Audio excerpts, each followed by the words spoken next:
programe Domintel je možné aktiváciou jedného vstupu ovládať viacero výstupov alebo viacero skupín výstupov.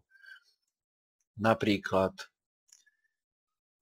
na svítaní máme naprogramované, že sa spáldí odclonia žalúzie.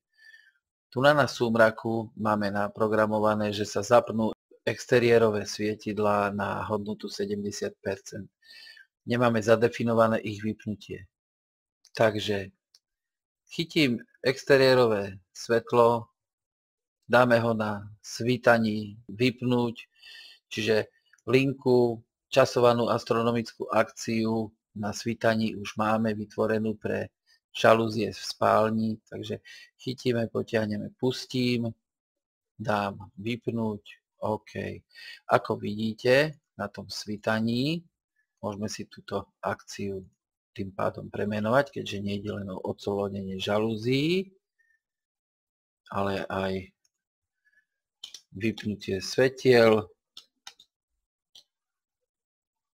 OK. Takže vidíme, že na tom svítaní sa nám odslonia žalúzie v spálni a zároveň sa vypne exteriérové svetlo. Samozrejme, takéto viacnásobné väzby môžeme robiť medzi vstupmi a výstupmi, prípadne medzi vstupmi a skupinami výstupov.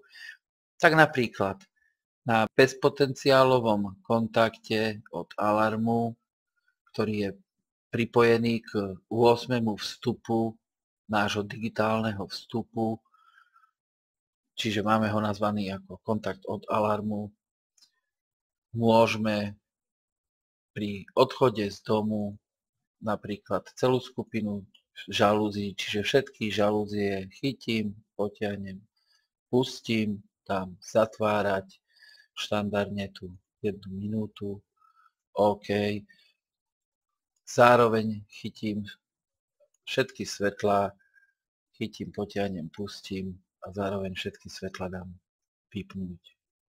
Takže takýmto spôsobom sa veľmi jednoducho robia tzv. Viacnásobné väzby, viacnásobné akcie naviazané k jednému vstupu alebo ako tu v tomto prípade k jednej automatickej funkcii.